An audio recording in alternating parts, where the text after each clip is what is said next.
Assalamualaikum warahmatullahi wabarakatuh. Jadi hari ini saya nak bacakan dua hadis daripada kitab Muqaddimah Masdikah Hadis Rasulullah sallallahu alaihi wasallam. Jadi hadis yang pertama saya nak baca ialah hadis bab ke-7 mengenai wajib menuntut ilmu agama dan kelebihannya. Firman Allah Subhanahu wa taala maksudnya, bertanyalah kamu kepada orang-orang yang berpengetahuan agama jika kamu tidak mengetahuinya. An Anas bin Malik radhiyallahu anhu qala Rasulullah sallallahu alaihi wasallam talabul ilmi faridatun ala kulli muslim. Hadis daripada Ibnu Majah wa ghairah. Maksudnya dari Anas bin Malik radhiyallahu anhu katanya, Rasulullah sallallahu alaihi wasallam bersabda, menuntut ilmu adalah satu fardu yang wajib atas tiap-tiap seorang Islam. Hadis yang pertama ini mewajibkan tiap-tiap seorang agama sama ada lelaki dan perempuan untuk mempelajari ilmu agama. Urayanya, oleh kerana sesuatu pekerjaan dari yang sekecil-kecilnya hingga yang sebesar-besarnya tidak dapat dilakukan dengan teratur dan sempurna melainkan dengan ilmu pengetahuan yang berkenaan dengannya, maka nyatalah wajibnya seseorang mempelajari hukum dan peraturan Islam bagi apa saja yang perkara yang hendak dilakukannya sebagai wajib fardu ain. Menurut kitab Al-Furuq dan Tahzib Al-Furuq bahawa Imam Ghazali dalam kitabnya Ihya Ulumuddin dan Imam Asy-Syafi'i dalam kitabnya Al-Risalah menerangkan bahawa telah sekata alim ulama tidak harus seseorang cuba melakukan sesuatu perkara sehingga ia mengetahui lebih dahulu hukum-hukum Allah mengenai perkara-perkara yang hendak dilakukannya itu. Contohnya, orang yang hendak berjual beli wajib mempelajari hukum Allah mengenainya, dan orang yang hendak menyewa, memberi sewa, mengupah dan mengambil upah wajib mempelajari hukum Allah mengenainya. Saya juga diingatkan bahawa ilmu agama itu bukan satu perkara yang mudah didapati, bahkan mestilah dipelajari dan diterima dari orang Islam yang betul-betul dan sah ilmunya serta jujur dan adil dalam penyampaiannya, sebagaimana yang diterangkan dalam hadis Rasulullah sallallahu alaihi wasallam yang bermaksudnya, sesungguhnya ilmu yang sah dan muktabar itu tidak akan dapat dicapai melainkan dengan dipelajari dari guru. Bukan semata-mata dari buku-buku, lebih-lebih lagi yang dikarang oleh orang-orang orientalis yang kebanyakannya menghidangkan madu bercampur racun.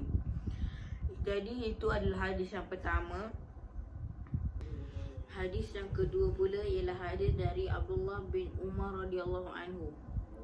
An Abdullah bin Umar radhiyallahu anhuma anin Nabi sallallahu alaihi wasallam qala al-ilmu salasatun wa ma siwa zalika fahuwa fadlun ayatun muhkamatun aw sunnatun qa'imatun aw faridatun adilah. Daripada Abu Daud dan Ibnu Majah. Terjemahannya, dari Abdullah bin Umar radhiyallahu anhu, dari Nabi Muhammad sallallahu alaihi wasallam sabdanya, ilmu yang menjadi asas bagi ilmu-ilmu yang dikehendaki oleh agama adalah tiga, dan yang lain daripada itu adalah ilmu yang lebih. Ilmu-ilmu yang tiga itu ialah ayat Al-Quran yang terang nyata dan tidak dimansuhkan hukumnya, atau sunnah, iaitu hadis yang sah datangnya dari Rasulullah sallallahu alaihi wasallam yang tetap kekal ataupun ketetapan dan keputusan yang betul sama ada seimbang dengan kehendak kitab Allah dan sunnah Rasulnya. Hadis yang kedua ini menerangkan tentang ilmu yang menjadi asas bagi ilmu-ilmu agama dan ilmu yang lebih, iaitu ilmu yang tidak dikehendaki oleh agama. Urayanya, ilmu agama itu terbahagi kepada dua. Yang pertama, ilmu-ilmu yang ditetapkan Tuhan menjadi asas. Yang kedua, ilmu-ilmu yang dikehendaki oleh asas itu. Bahagian pertama ilmu agama ialah ilmu-ilmu yang ditetapkan menjadi asas itu ialah ayat-ayat Al-Quran yang terang nyata dan tidak dimansuhkan hukumnya, yang menjadi asas untuk dirujukkan kepadanya ayat-ayat Al-Quran yang mutasyabihat, yang bermaksud yang tidak jelas maksudnya. Yang kedua ialah ketetapan dan keputusan yang betul sama seimbang dengan kehendak kitab Allah dan sunnah Rasulnya, yang ditetapkan atau diputuskan dengan jalan ijma', kata sepakat alim ulama', atau dengan jalan qiyas, bandingan sesuatu perkara yang belum ada hukumnya dengan perkara yang telah ada hukumnya. Bahagian kedua pula ialah ilmu-ilmu yang dikehendaki oleh asas itu. Ilmu-ilmu yang ada hubungannya dengan kehendak tata bahasa dan kesusasteraan Arab juga ada hubungannya dengan pengertian maksud dan pengambilan hukum-hukum syarak.